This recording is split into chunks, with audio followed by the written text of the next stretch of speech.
गौरव भाटिया जी, विपक्ष जेपीसी की मांग पर अड़ा हुआ है। अब देखिए, इस मुद्दे पर यही प्रश्न मैंने रविशंकर जी से भी पूछा। कुल मिलाकर पॉलिटिकली तो इसको विपक्ष आपके खिलाफ एक हथियार के तौर पर यूज करता है। वो कहते हैं जेपीसी बनाइए, जेपीसी गठित करने से पीछे क्यों भाग रहे हैं?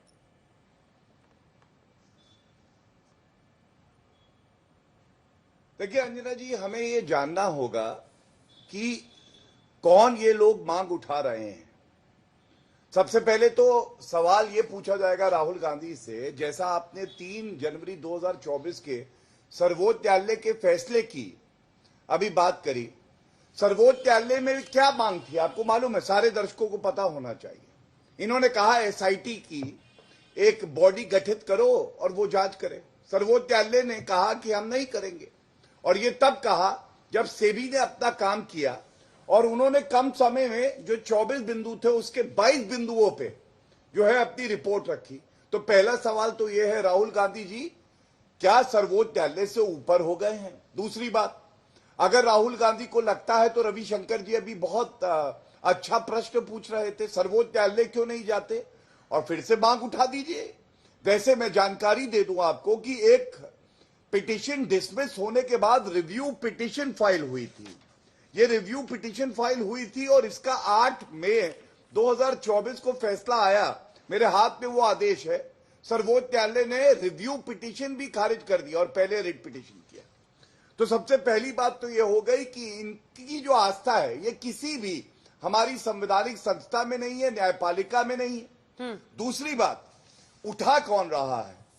गांधी परिवार अगर आज बात करता है अकाउंटेबिलिटी की तो ये पूछा जाएगा, सोनिया गांधी जी बेल पे बाहर है ना, डिस्क्लोजर करे थोड़ा नेशनल हेराल्ड पे, रिजाइन करे। दूसरी बात, राहुल गांधी खुद बेल पे बाहर है भ्रष्टाचार के आरोप पे। और तीसरी बात, क्या अंजना जी ये पूछने का हमें हक नहीं है कि ये जो चीन से एमओयू साइन किया इसका डिस्क्लोजर नहीं बनता है? करिए, डिस्क्लोजर के नाम पे, अकाउंटेबिलिटी के नाम पे। तीसरी बात, हिंडनबर्ग कौन है? सारे दर्शकों को पता होना चाहिए। सर्वोच्च न्यायालय के जजमेंट में ये लिखा है, मेरे हाथ में है, पढ़े लिखे तो पता चलेगा। उसमें लिखा है ये जो शॉर्ट सेलिंग करती है हिंडनबर्ग, ये हमारी जो मार्केट है उसको घाटा होता है, इनको फायदा होता है। पहली बात, पिछली बार इन्होंने 344 करोड़ का मुनाफा करीब कमाया था। ठीक है। दूसरी बात, क्या यह सत्य नहीं है कि अमेरिका में हिंडनबर्ग के ऊपर जांच चल रही है? और यह सत्य है, हिंडनबर्ग के ऊपर जांच चल रही है। तीसरी बात, हिंडनबर्ग में मुख्य निवेशी कौन है? मुख्य निवेश किया है जॉर्ज सोरोस ने। अब ये तस्वीर देखिए, ये तस्वीर बहुत कुछ कहती है। ये जॉर्ज सोरोस है, राहुल गांधी का मुखौटा है। और यही सच्चाई है कि जॉर्ज सोरोस और हिंडनबर्ग जो कह रहा है वो राहुल गांधी यहां पे सत्ता पाने के लिए दुरुपयोग करते हैं अपने नेता प्रतिपक्ष का, जो इनका पद है उसका। और जो राहुल गांधी कहते हैं वो जॉर्ज सोरोस आगे बढ़ाते हैं। ठीक है। और मैं एक बात और बता दूं आपको, गौरव जी, अब नेक्स्ट राउंड महत्वपूर्ण है, नेक्स्ट राउंड में अभय दुबे जी की भी बात आने दीजिए। मैं लौट रही हूँ आपके पास। एक बात और कह के खत्म कर दूं। कह लीजिए, ये इंपॉर्टेंट है, कह लीजिए।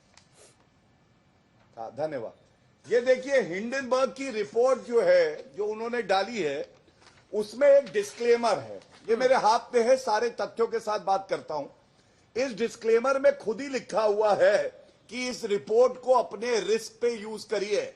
तो मुझे ये बताइए, जिस रिपोर्ट पे उनको खुद भरोसा नहीं है उसको राहुल गांधी मानते हैं, लेकिन देश के सर्वोच्च न्यायालय के फैसले को, सेबी को वो नहीं मानते। और अंत करूंगा, एक लाइन और लिखी है, इसमें लिखा है कि इस रिपोर्ट में हमने जो भी तथ्य दिए हैं, हम हो सकता है इस कंपनी में शॉर्ट सेलिंग कर रहे हो या हमारे पास स्टॉक हो, हमारी पोजीशन हो। तो जब उनका फायदा हो रहा है तो क्या राहुल गांधी को यह नहीं दिखाई दे रहा कि कैसे हमारी जो अर्थव्यवस्था है वो बेहतर हो रही है?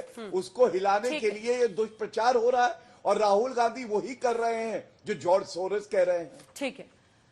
अभय दुबे जी, एक रिसर्च कंपनी अमेरिकी जो कि शॉर्ट सेलिंग में शामिल है, ऐसे में सवाल ये उठता है कि जब देश की सर्वोच्च अदालत ये कह रही है कि 23 में से 24 केसेस में अभी से ही उनको क्लीन चिट मिल चुकी है, एक केस बाकी है, और कोर्ट ने कहा है, 3 जजेस की बेंच ने, कि एसआईटी के पास भेजने के लिए जरूरत नहीं है, सेबी इस मामले की जांच के लिए सही एजेंसी है।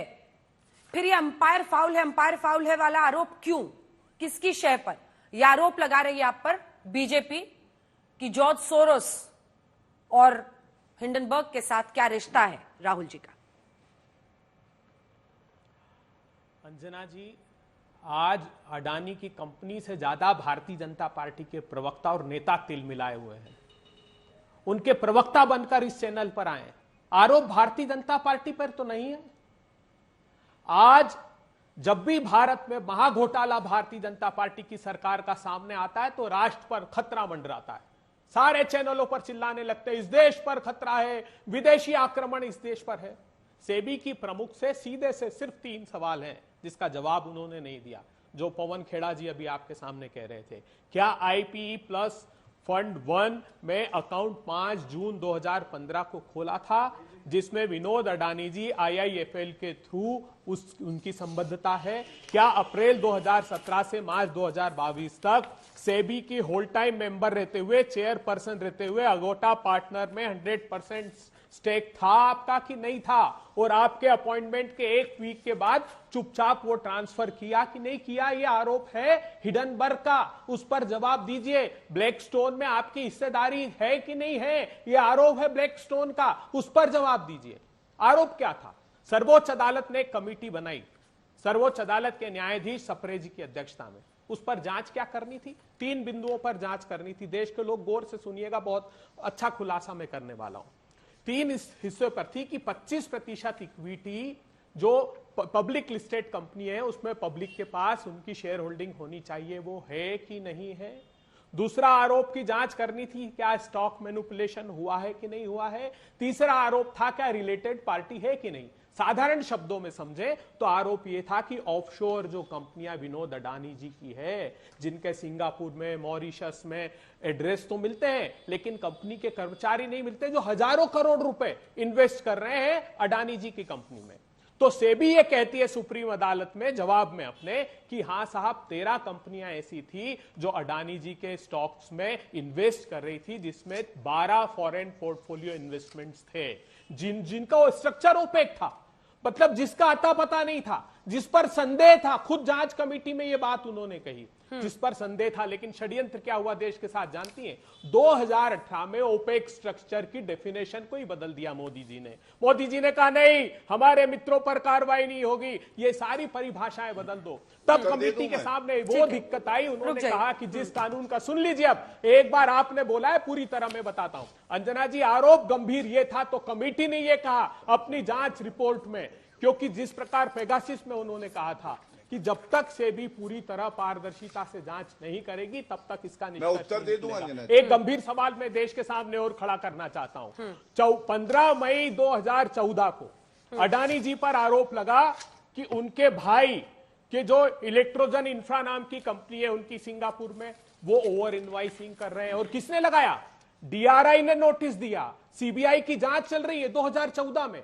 जो हिंदुस्तान में उन्होंने पावर प्लांट स्थापित किए, जो कॉन्ट्रैक्ट लिए बिजली सप्लाई करने के, उसकी बुनियाद ये थी कि हमारे इक्विपमेंट्स, हमारा जो इंडोनेशिया से कोल आता है इस कीमत पर आता है और इस कीमत में बेचेंगे। डीआरआई ने ये नोटिस दिया कि 339% की ओवर इनवाइसिंग की है विनोद अडानी जी की कंपनी से। इलारा कंपनी कौन है बताइए? प्रधानमंत्री जी जो स्ट्रेटेजिक एरिया में काम कर रही है अडानी जी के साथ पार्टनरशिप में, डिफेंस के सेक्टर में। चांगचुंग लिंग कौन है प्रधानमंत्री जी बताइए? चीनी नागरिक जो भारत एजेंसियों के रडार पर था, उसके साथ विनोद अडानी जी की पार्टनरशिप है। तो स्टॉक मैनिपुलेशन का गंभीर आरोप जो राहुल गांधी जी ने लगाया था, मेरा कातिल ही मेरा मुंसिफ है, क्या मेरे हक में फैसला देगा? अरे जिस पर कत्ल का इल्जाम है उसको जांच सौंप देंगे प्रधानमंत्री जी, तो क्या निष्कर्ष निकलेगा? ये सवाल इस बात में नहीं है। सुप्रीम कोर्ट को सौंपना था ना अभय जी, जांच सुप्रीम कोर्ट को सौंपना था।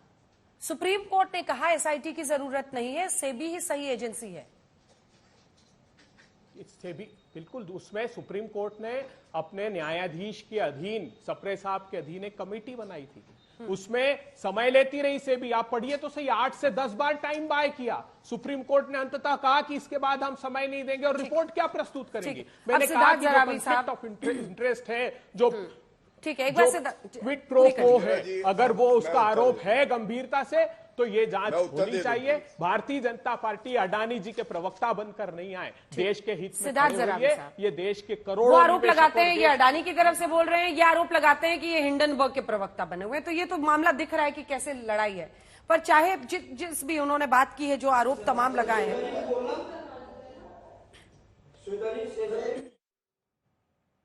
जो आरोप उन्होंने लगाए हैं उस पर आप क्या जवाब देंगे? मतलब कैसे समझाएंगे? अगर एक आम इन्वेस्टर, एक आम नागरिक देश का आज बैठा हुआ है, तो वो किसकी बात को माने, किसकी बात पर यकीन करे? कुछ ऐसे फैक्ट्स तो बताइए जिससे थोड़ा सा क्लैरिटी आए लोगों के मन में। देखिए, 18 महीने पहले जब पहली बारी ये वार हुआ अडानी समूह पे, तो हमने देखा कि $150 बिलियन तक का मार्केट कैप उड़ गया। हाँ। आज अगर पहला दिन देखें सोमवार, तो शाम होते होते काफी हद तक वो रिकवर हो गया। एक 10% अभी शायद नुकसान में अडानी के स्क्रिप्ट्स हैं। इसके पीछे क्या लगता है कि कहीं ना कहीं जो हिंडनबर्ग ने इल्जाम लगाए, शनिवार को वो आए, उस पर कई रिप्लाईज और क्लैरिफिकेशन आई, उसके चलते इन्वेस्टर्स में, निवेशकों में वो डर का माहौल ऐसा देखने को नहीं मिल रहा है। ये क्यों सब हुआ? ये भी लोग जानना चाह रहे हैं कि क्या देखिए, अगर इन्वेस्टर्स ने टेक्निकल बात संभाला? नहीं कहें तो इस सारे जो ये एलिगेशन है, इल्जाम है, इनमें क्रक्स क्या है? इसमें ये कहा गया कि एक ऐसी कंपनी थी जो विदेशी कंपनी थी, हाँ। जिसमें पैसा लगाया माधवी जी ने और उनके पति ने, और वो पैसा अडानी समूह में लगा। हाँ। ये क्रक्स है। उनकी ऑफशोर जो कंपनियां थी। अब उसका अगर हम जवाब देखें, जिस संस्था ये बोला गया, और कोई भी, हिंडनबर्ग ने भी उसी संस्था का नाम लिया, वो अपनी जो उन्होंने हमारे स्टॉक एक्सचेंजेस को स्टेटमेंट दी है 11 अगस्त को, उसमें क्लियरली कहते हैं, through out the funds tenure IPE plus fund 1 made 0 investments in any share of Adani group directly और इनडायरेक्टली। यानी वो साफ तौर से वाजे कर रही है कि कोई भी पैसा अडानी समूह में नहीं लगा। और ये अडानी का कहना है, ये उस कंपनी का कहना है जिस पे सारा ये बना हुआ है कि इस कंपनी में पैसा था, और उसमें एक व्यक्ति ऐसे थे जो अडानी प्लस फंड 1, और ये कहा जा रहा है कि एक व्यक्ति ऐसे थे जो अडानी समूह के 2017 तक डायरेक्टर थे, वो इस कंपनी में निवेशक थे। माधवी जी और उनके पति ने ये कहा है कि वो हमारे साथ IIM में पढ़ता था, वो हमारा एक मित्र था। दूसरी जो बड़ी बात कि एक कंसल्टिंग फर्म है सिंगापुर में और एक इंडिया में, और उसकी हिस्सेदारी माधवी जी के पास पूरी पड़ी है और उसकी कोई क्लैरिटी नहीं है। यह भी हमें समझना पड़ेगा कि माधवी जी और उनके पति दोनों कई वर्षों तक देश से बाहर रह रहे थे, कामकाज कर रहे थे, कंसल्टेंट थे, और जो स्टेटमेंट माधवी जी ने और उनके पति ने दिए, उसमें वो बड़ा क्लियरली कहते हैं Anna ji, that these 2 consulting companies became immediately dormant on her appointment with SEBI। यानी वो कंपनियां पड़ी हुई हैं, उसमें हिस्सेदारी पड़ी हुई है। किसी भी आधार पे भारत के कानून में ये बड़ा साफ है कि किसी व्यक्ति के पास कोई ओनरशिप हो, उस पर कोई रोक नहीं है। डिस्क्लोजर की बात आती है, और डिस्क्लोजर के बारे में भी हमने लगातार पिछले 2 दिन में ये सुना है कि सारे डिस्क्लोजर दिए गए हैं। तो मुझे लगा कि पहले इस विषय को समझे कि 2 बड़े इल्जाम क्या थे और उन पे जवाब क्या। एक तीसरी छोटी सी बात कहूंगा। तीसरा ये इल्जाम था कि माधवी जी के पति धवल जी की एक ऐसी कंपनी में अपॉइंटमेंट हुई जिस कंपनी को बेनिफिट मिला सेबी के कुछ रूल्स और कानून बनाने के कारण रियल एस्टेट सेक्टर में। तो ये पता लगता है कि वो ब्लैकस्टोन की बात, ब्लैकस्टोन में, और ये पता लगता है कि वो ब्लैकस्टोन में है, बहुत बड़ी संस्था है, पर रियल एस्टेट से उनका कोई लेना देना नहीं है। तो ये 2-3 चीजें जो अभी तक सामने आई, मुझे लगा कि जो एक्चुअल फैक्ट्स हैं वो आपने बता दिया। अब एक और प्रश्न है मेरा जी। एक तरफ है सेबी, हमारा रेगुलेटर, और सुप्रीम कोर्ट जो कह रहा है कि आप मतलब SIT को देने की जरूरत नहीं है सेबी। दूसरी तरफ है हिंडनबर्ग, जिसके हेड नेथन एंडरसन, जिन्होंने शुरू किया था, उन्होंने खुद एक इंटरव्यू में माना था कि उनके पास 10-12 निवेशक हैं जो उन्हें शॉर्ट सेलिंग के लिए पैसे देते हैं। और मजे की बात यह है कि उन्होंने ये भी माना था कि कई बार जो निवेशक है, उनका इंटरव्यू है, उन्हें टिप भी देते हैं कि किस कंपनी के खिलाफ रिपोर्ट। देखिए, बहुत अच्छा हम हिंडनबर्ग पे कितना भरोसा करें एक भारतीय के तौर पर, देखिए, जो खुद एक शॉर्ट सेलर कंपनी है, जो खुद ऐसा मैनिपुलेशन करके पैसे कमा सकती है बाजार में। देखिए, भरोसा करने वाला विषय नहीं है। अगर आप बाजार में निवेशक हैं तो बाजार में अलग अलग टाइप की एंटिटीज हैं, उसमें से एक एंटिटी एक शॉर्ट सेलर भी है। इस शॉर्ट सेलर ने पहले भी कहा, और ये पक्का इस समय भी कुछ न कुछ पोजीशंस ली गई होंगी। और डेटा दिखाता है अनिना जी कि कुछ दिन पहले से, 'अडानी समूह के कुछ शेयर्स में ओपन इंटरेस्ट पोजीशंस बनना शुरू हो गई थी। कहीं ना कहीं पे कुछ लोगों को ये शायद भनक थी और उसमें ये संस्था खुद हो सकती है। और ये सेबी ने भी कहा, जब उन्होंने निवेशकों के लिए एडवाइस दी अपनी प्रेस स्टेटमेंट में, उन्होंने ये कहा कि निवेशकों को थोड़ा ध्यान रखना चाहिए क्योंकि एक शॉर्ट सेलर है। अब शॉर्ट सेलिंग भी चल रही है, विदेश में कई पोजीशंस ली जाती हैं। 18 महीने पहले हमने देखा किस प्रकार से बहुत बड़ी गिरावट आई, आज उतनी बड़ी गिरावट नहीं आई है। कहीं ना कहीं मुझे लगता है कि निवेशकों ने इसको एक अपॉर्चुनिटी के नाते देखा अंजना जी, डर का माहौल काफी कम था।